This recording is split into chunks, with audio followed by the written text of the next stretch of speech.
உலகெங்கும் வாழும் அன்பான தமிழ் உள்ளங்களுக்கு அநேக கோடி வணக்கங்கள். நல்ல நேரம் நிகழ்ச்சியூடாக நல்லதே நினைப்போம், நல்லதே நடக்கும், நலமாயிருப்போம். இன்றைய தினம் 28ஆம் திகதி 8ஆம் மாதம் 2025 குருவாசர யுக்தம் என்று சொல்லக்கூடிய வியாழக்கிழமை. விசுவாவசு வருடம் ஆவணி மாதம் 12ஆம் நாள், பஞ்சமி திதி, சித்திரை நட்சத்திரம், சித்தாமிர்த யோகம்.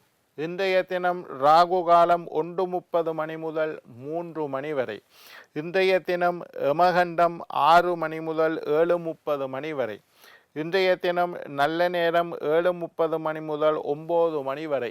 இன்றைய தினம் சந்திராஷ்டமம். உத்திரட்டாதி நட்சத்திரக்காரர்களுக்கு இன்றைய தினம் சந்திராஷ்டம தினம். என்ன நேர்களே, வாருங்கள் இனி இன்றைய தினத்திற்குண்டான ராசி பலன்களை பார்க்கலாம்.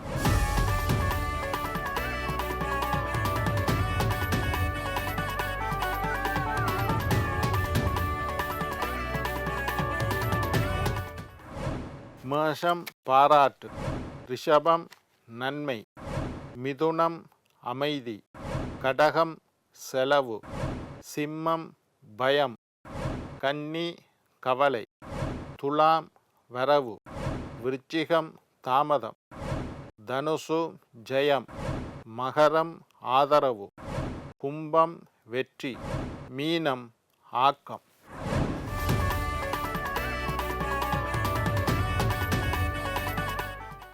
ஆன்மீக தகவல்களை உங்களோட பகிர்ந்து கொண்டு இருக்கிறோம்.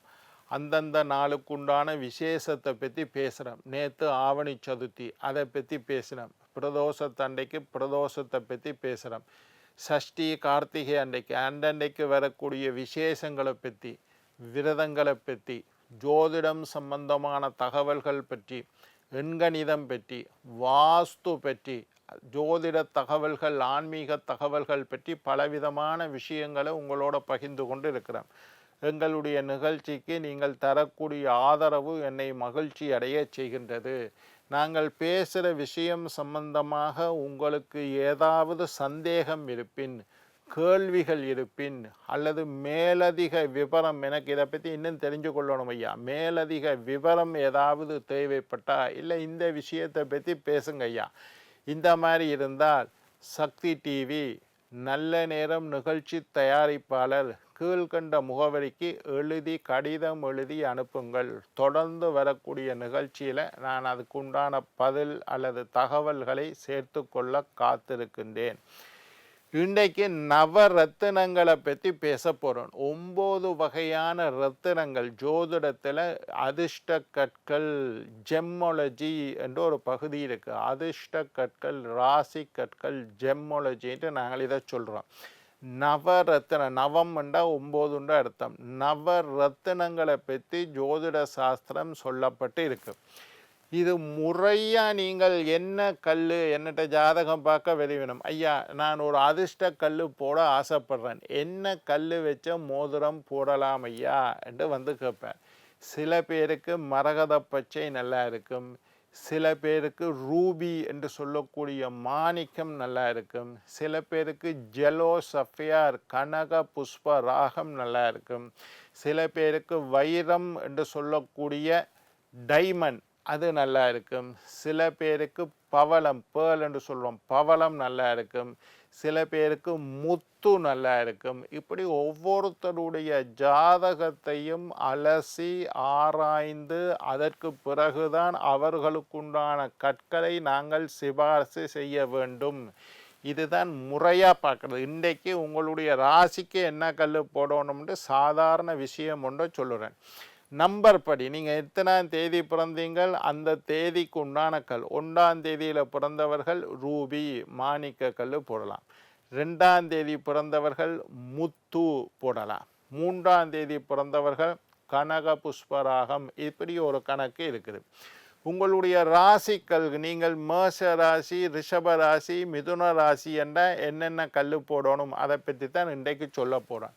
ஆனால் முறையானது என்னவென்றால், உங்களுடைய ஜாதகத்தை நாங்கள் ஆராய்ச்சி செய்து ஜாதகத்தை பரிசீலனை செய்து அந்த ஜாதகப்படி உங்களுக்கு பாதகாதிபதி யார், உங்களுக்கு மாரகாதிபதி யார், உங்களுக்கு யோகி யார், உங்களுக்கு அவயோகி யார் என்று கிரகங்களை பற்றி அலசி ஆராய்ந்து உங்களுடைய ஜாதகத்தில் எந்த கிரகம் எந்த வீட்டில் இருக்குது, உங்களுடைய லக்னம் என்ன, நீங்கள் பிறந்த தேதி என்ன, உங்களுடைய ஆண்டு மாதம் தேதியெல்லாம் கூட்டினால் என்ன நம்பர் வருது, நீங்கள் பிறந்த நம்பர் ஒன்று இருக்குது. இப்போ 27ஆம் தேதி 5ஆம் மாதம் 2012ஆம் ஆண்டுன்னா இது எல்லாத்தையும் கூட்டணும். அதை கூட்டன் என்று சொல்கிறோம். நீங்கள் பிறந்த தேதி 12ஆம் தேதி பிறந்தீங்கன்னா நீங்கள் 3ஆம் நம்பர். இது ஒரு கதை.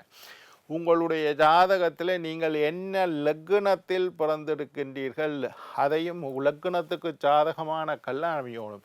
உங்களுடைய ஜாதகப்படி எந்த கிரகங்கள் எந்த இடத்துல இருக்குது, விரயஸ்தானத்தில் இருக்கா, லாபஸ்தானத்தில் இருக்குதா, பூர்வ புண்ணிய ஸ்தானத்தில் இருக்குதா, இந்த மாதிரி கிரகங்களுடைய அமைப்பை பரிசீலனை செய்ய வேண்டும். அதுக்கு பிறகு உங்களுடைய ஜாதகத்தில் பாதகாதிபதி எது, பாதகாதிபதிக்குண்டான கல்லை போடக்கூடாது. பாதகாதிபதி எது என்றால் உங்களுக்கு பாதகம் செய்கிற கிரகம், அதை என்னென்று தெரிஞ்சு கொள்ளணும்.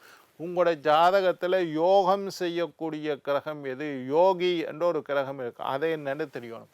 மாரகாதிபதி நோய் நொடிகளை தரக்கூடிய துன்பத்தை தரக்கூடிய கிரகம் மாரகாதி, பாதகாதிபதி வேறு, மாரகாதி அதை என்னென்னு இதெல்லாம் அலசி ஆராய்ந்து ஒரு நாள் மினக்கட்டு இதெல்லாம் பார்த்ததுக்கு பிறகுதான் உங்களுக்கு இந்த கற்களை நாங்கள் சிபாரிசு செய்கின்றோம். என்னட்ட வாராக்களுக்கு நான் அப்படித்தான் பார்ப்பேன். அதுக்கு பிறகுதான் நீங்கள் இந்த கல் மரகத பச்சையை போடுங்கள், கனக புஷ்பராகத்தை போடுங்கள், வைரத்தை போடுங்கள், முத்தை அணியுங்கள், பவளத்தை தரியுங்கள் என்று நாங்கள் சொல்கிறது. சரி, இன்றைக்கு நான் பொதுவான ஒரு விஷயம், ராசிப்படி நீங்கள் என்ன கற்களை அணியலாம், உங்களுடைய ராசிக்கு உண்டான கற்களை பற்றி இன்றைக்கு பார்க்க போகிறோம். முதலாவது மேஷ ராசி அன்பர்கள். மேஷ ராசிக்காரர்களாக இருந்தால், உங்களுடைய ராசி மேஷமாக இருந்தால் நட்பவளம் என்று சொல்லக்கூடிய பவளம் என்று சொல்லக்கூடிய கற்களை நீங்கள் அணியலாம். மேஷ ராசிக்காரர்கள் பவளம். ரைட்.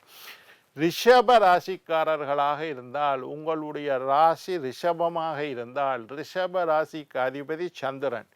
சந்திரனுக்குண்டான அதிர்ஷ்ட கல் முத்து. முத்து வந்து கல் கிடையாது, அது கடலில் கிடைக்கிற முத்து. சிப்பிக்குள்ள மழை நீர், சிப்பி வாயை திறந்து கொண்டு நிற்கும், மேலே வந்து அதுக்குள்ளே ஒரு மழை துளி விழும், அப்படியே வாயை மூடிட்டு கடலுக்கு அடியில் போகும். பல வருஷங்களுக்கு பிறகு அந்த மழை நீர் முத்தாக மாறுகின்றது. அந்த சிப்பியை உடைச்சா ஒரிஜினல் முத்து இருக்கும். அந்த முத்து தான் ரிஷப ராசிக்காரர்களுக்கு நன்மை தரக்கூடியது முத்து. மிதுன ராசி என்பர்கள், மாசம் ரிஷபம் சொல்லிட்டு மிதுன ராசி. மிதுன ராசிக்கு அதிபதி புதன் பகவான். புதன் பகவானுக்கு உண்டான கல் மரகத பச்சை. மரகத பச்சை, எமரல் என்று ஆங்கிலத்தில் சொல்லுவோம். எமரல், மரகத பச்சை, பச்சை நிறமுடைய ஒரு கல்.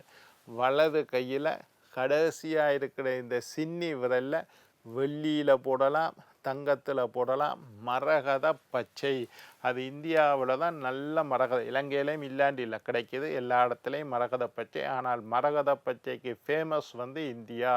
மரகத பச்சை. மரகத லிங்கம் என்று மரகத பச்சை கல்லிலேயே ஏற்பட்ட லிங்கத்தை மரகத லிங்கம். உத்தரகோச மங்கை என்ற ஒரு கோயில், அதான் முதல் சிவாலயம் உலகத்தில். அந்த சிவாலயத்தில் மரகத பச்சை பெரிய கல்லில் நடேசர், அதுக்கு சந்தன காப்பு சாத்தி வச்சிருப்பேன். மரகத பச்சை. மரகத லிங்கம், பெரிய சிவபூசை பண்ணக்கூடியவர்கள் மரகத பச்சை கல்லில் சிவலிங்கம் வச்சிருக்கணும். அப்படிப்பட்ட மரகத பச்சை ஒரு அற்புதமான கல். நல்ல அறிவு, ஆற்றல், திறமை, கெட்டித்தனம், சாமர்த்தியம், நல்ல ஞாபக சக்தி, இதெல்லாம் மரகத பச்சை தரும். மிதுன ராசிக்காரர்கள் அணியக்கூடிய கல் மரகத பச்சை. கடக ராசிக்காரர்கள், கடக ராசிக்காரர்களுக்கு அதிபதி வந்து சந்திரன். கடக ராசிக்காரருக்கு சந்திரன் அதிபதி. கடக ராசிக்காரர்கள் அணிய வேண்டிய கல் வந்து முத்து. கடகத்துக்குண்டான கல் முத்து. முத்து என்று சொல்றது கடலுக்குள்ள கிடைக்கக்கூடிய முத்து. கடக ராசிக்காரர்கள்.